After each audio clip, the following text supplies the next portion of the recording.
wabarakatuh. Selamat siang sahabat tani porang dimanapun Anda berada. Jumpa lagi dengan channel saya, tetap di sahabat tani porang. Sahabat tani, kemarin malam saya coba mengikuti webinar yang diselenggarakan oleh PT Raja Porang Bali Pangan Sentosa dengan mendatangkan narasumber termasuk dari Presiden Direktur PT Ambiko yang mengulas banyak hal. Jadi sahabat tani, banyak di kalangan petani pemula yang sekarang ini sudah banyak berinovasi dengan tanaman katak yang satu musim bisa menghasilkan umbi bisa 2 kilo bahkan 3 kilo. Tapi ternyata menurut pemaparan dari Presiden Direktur PT Ambiko, umbi yang satu musim sebesar apapun itu tetap memiliki rendemen yang rendah. Jadi belum masuk kriteria untuk pengolahan umbi produksi. Tapi kadar glukomanannya masih sangat rendah. Kemudian didukung oleh pernyataan-pernyataan dari senior-senior kita yang sudah lama berpengalaman di budidaya porang. Yang kemarin dari Bogor Pak Abe yang sudah 12 tahun dan sudah banyak mensuplai berbagai pabrik. Jadi menurut pernyataan beliau memang minimal umbi produksi itu 2 musim. Jadi sahabat tani, bisa kita tarik kesimpulan hingga saat ini yang menjadikan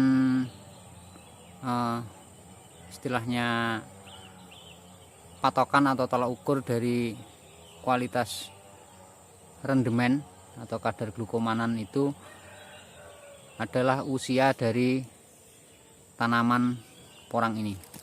Jadi walaupun satu musim atau dari katak satu musim itu menghasilkan umbi yang besar, itu belum menghasilkan rendemen yang bagus atau belum menghasilkan kadar glukomanan yang tinggi. Jadi kita harus menunggu minimal 2 tahun untuk dijadikan umbi produksi. Menurut Pak Abe bisa diistilahkan umbi satu musim itu walaupun besar itu diibaratkan buah kelapa yang masih muda, walaupun besar tapi tidak akan mengeluarkan santan ketika diperas. Jadi umbi porang pun seperti itu. Jadi umbi porang yang satu musim itu yang masih muda tidak akan mengeluarkan istilahnya pati atau kadar glukomanan yang tinggi. Tapi di sisi lain dijadikan umbi 2 musim untuk bibit di musim berikutnya dengan bobot yang satu musim saja bisa 2 kilo, kemungkinan di 2 musim bisa mencapai 5-6 kilo. Itu sebuah keuntungan tersendiri. Jadi walaupun tidak masuk sebagai umbi produksi, tapi bibit-bibit yang besar itu akan menambah keuntungan untuk di musim berikutnya dengan semakin meningkatnya dari tonase yang akan kita peroleh di musim berikutnya.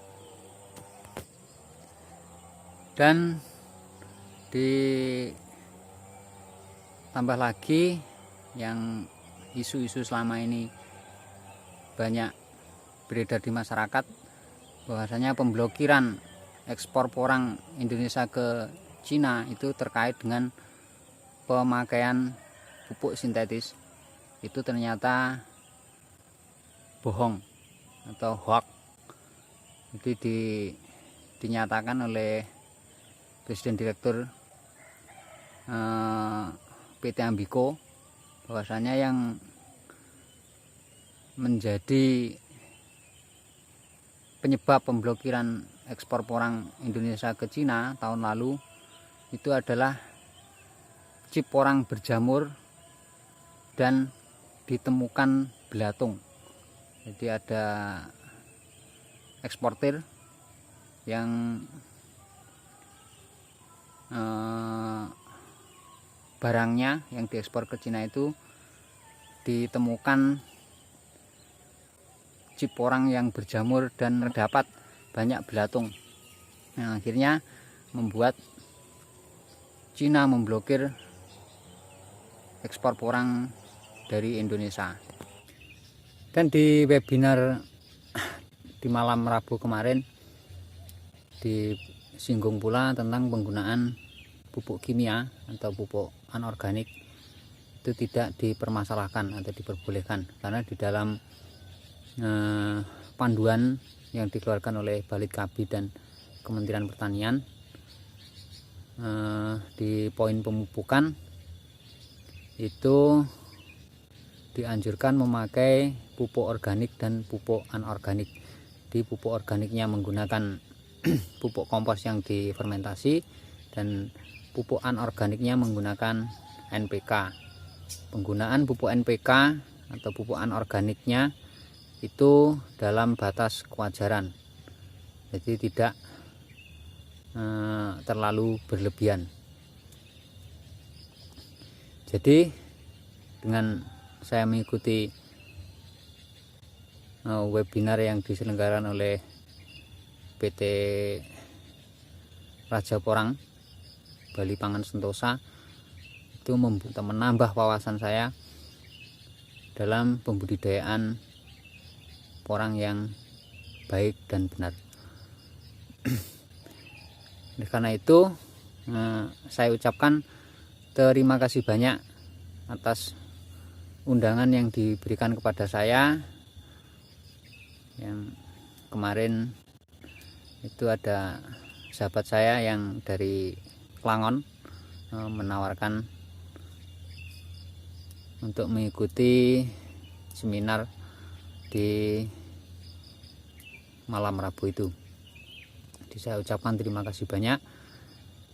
Dengan undangan tersebut saya akhirnya mengetahui tentang wawasan-wawasan budidaya porang dan isu-isu yang beredar selama ini ternyata hoak dan dibantah oleh senior-senior kita dengan sumber yang kredibel, istilahnya bukan dari mulut ke mulut atau hanya sekedar isu. Baik sahabat tani, demikian apa yang bisa saya sampaikan, sharing saya kali ini. Semoga ada guna dan manfaatnya. Untuk kritik dan saran, saya terbuka selebar-lebarnya untuk menambah pengetahuan kita, untuk menambah wawasan kita dalam membudidayakan porang. Untuk teman-teman sahabat tani yang baru menemukan channel saya, jangan lupa untuk like, share, dan juga subscribe. Nyalakan juga notifikasi loncengnya agar tidak ketinggalan dari video-video saya berikutnya. Demikian saya akhiri. Assalamualaikum warahmatullahi wabarakatuh. Salam tani porang.